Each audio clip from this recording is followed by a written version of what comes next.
ఆరోగ్య పరిస్థితిపై ప్రధాని మోదీ ఆరా వార్తా కథనం. భారత ప్రధానమంత్రి శ్రీ నరేంద్ర మోదీ గారు ఆంధ్రప్రదేశ్ ఉప ముఖ్యమంత్రి శ్రీ పవన్ కళ్యాణ్ గారితో ఫోన్లో మాట్లాడి ఆయన యోగక్షేమాలను అడిగి తెలుసుకున్నారు. ఈ సందర్భంగా పవన్ కళ్యాణ్ గారి ఆరోగ్యం పట్ల ప్రధాని ప్రత్యేక శ్రద్ధ కనబరిచారు. పవన్ కళ్యాణ్ అసాధారణమైన ధైర్యవంతుడని, ఆయనకున్న దృఢ సంకల్పంతో అతి త్వరలోనే పూర్తి స్థాయిలో కోలుకుంటారనే నమ్మకాన్ని ప్రధాని మోదీ వ్యక్తం చేశారు. ఉప ముఖ్యమంత్రి త్వరగా కోలుకుని మళ్లీ ప్రజాసేవలో నిమగ్నం కావాలని ఆకాంక్షిస్తూ ఆయన సంపూర్ణ ఆరోగ్యం కోసం ప్రార్థన చేశారు. దేశ ప్రధాని స్వయంగా పవన్ కళ్యాణ్ గారికి ఫోన్ చేసి పరామర్శించడంతో జనసేనలో మరియు అభిమానుల్లో కొత్త ఉత్సాహం నెలకొంది. ఆంధ్రప్రదేశ్ ఉప ముఖ్యమంత్రి జనసేనాని పవన్ కళ్యాణ్ గారికి శనివారం సాయంత్రం హైదరాబాద్ లో ముక్కుకు సంబంధించిన శస్త్రచికిత్స విజయవంతంగా ముగిసింది. గత కొంతకాలంగా సైనటిస్ సమస్యతో ఇబ్బంది పడుతున్న ఆయన శుక్రవారం అస్వస్థకు గురి కావడంతో వైద్యుల సూచన మేరకు ఈ సర్జరీ నిర్వహించారు. ఈ వార్త తెలుసుకున్న మాజీ ముఖ్యమంత్రి వైఎస్ జగన్మోహన్ రెడ్డి గారు స్పందిస్తూ పవన్ కళ్యాణ్ గారు శస్త్రచికిత్స తర్వాత త్వరగా సంపూర్ణ ఆరోగ్యంతో కోలుకోవాలని కోరుకుంటున్నారని తన ఆకాంక్షను వ్యక్తం చేశారు.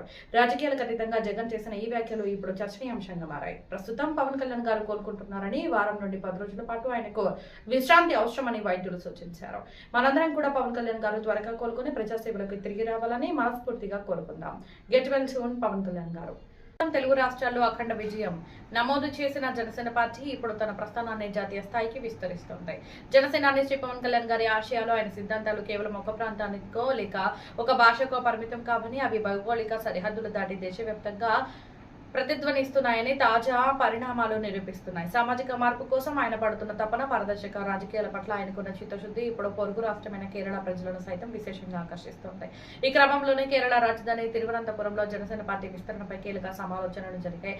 పార్టీ రాజకీయ వ్యవహారాల కమిటీ సభ్యులు మరియు ఎమ్మెల్సీ శ్రీ నాగబాబు గారు, పార్టీ ప్రధాన కార్యదర్శి శ్రీ రామ్ తల్లూరి గారు ఈ సమావేశంలో పాల్గొనే భవిష్యత్తు కార్యాచరణపై చర్చించారు. కేరళలో పవన్ కళ్యాణ్ గారికి ఉన్న భారీ ఫాలోయింగ్ ను ఒక వ్యవస్థీకృత శక్తిగా మార్చడం, పార్టీ భావజాలాన్ని మారుమూల ప్రాంతాలకు తీసుకెళ్లడం మరియు స్థానిక మద్దతుదారులను సమన్వయం చేయడంపై ఈ భేటీలో సుదీర్ఘంగా చర్చలు జరిపారు.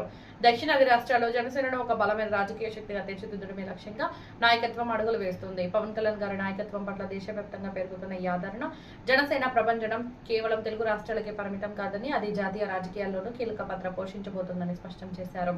కేరళ గడ్డపై జనసేన జెండా ఎగరవేసేందుకు నేతలు చేస్తున్న ఈ ప్రయత్నాలు పార్టీ శ్రేణుల్లో కొత్త ఉత్సాహాన్ని నింపుతున్నాయి. మెలిచరి మాధవరం వంతెన సమస్యపై చొరవ చూపిన మంత్రి కందుల దుర్గేష్ గారు, దేశానికి జవాన్లను అందించే వీరబొమ్మ మెలిచరి మాధవరం గ్రామంలో గత 7 ఏళ్లుగా వంతెన లేక విద్యార్థులు, సామాన్య ప్రజలు వాగు దాటడానికి ప్రాణాలు తెగించి పోరాడుతున్న హృదయ విదారక పరిస్థితిని గుర్తించి గౌరవ మంత్రివర్యులు శ్రీ కందుల దుర్గేష్ గారు తక్షణమే స్పందించారు. ఈ తీవ్రమైన సమస్యను గౌరవ ముఖ్యమంత్రి శ్రీ నారా చంద్రబాబు నాయుడు గారి దృష్టికి తీసుకెళ్లి యుద్ధ ప్రాతిపదికన వంతెన నిర్మాణం కోసం నిధులు మంజూరు చేయించడంలో కందుల దుర్గేష్ గారు కీలక పాత్ర పోషించారు. 7 ఏళ్లుగా అపరిష్కృతంగా ఉన్న ఈ సమస్యకు ఇప్పుడు శాశ్వత పరిష్కారం లభించడం మాధవరం గ్రామ ప్రజలకు గొప్ప ఉపశమనాన్ని కలిగించింది. ఇకపై విద్యార్థులు మరియు గ్రామీణులు సురక్షితంగా ప్రయాణించే మార్గం అందుబాటులోకి రానుండడంతో ప్రజల కష్టాలను గుర్తించి వెంటనే స్పందించిన కందుల దుర్గేష్ గారికి మరియు నిధులు మంజూరు చేసిన ముఖ్యమంత్రి గారికి గ్రామస్తులు హృదయపూర్వక కృతజ్ఞతలు తెలియజేశారు. కంసాలపాలెం దగ్గర నుంచి మాధవరం వరకు ఉండాల్సిన వంతెన, ఎర్రకాలం మీద ఉన్న వంతెన అది కొట్టుకుపోయింది. దాన్ని వెంటనే మనం ఏర్పాటు చేస్తే దానివల్ల 2 ప్రాంతాల వారికి ఉపయోగం ఉంటుందనేటువంటి మాటని తమకి మనవి చేస్తున్నాను. ఇవన్నీ కూడా ఇప్పటికే తమకి విజ్ఞాపన పత్రం రూపంలో గతంలో కంసాలపాలెం నుంచి మాధవరం వరకు వంతెన, ఎర్రకాలవ గండ్ల పూడ్చివేత,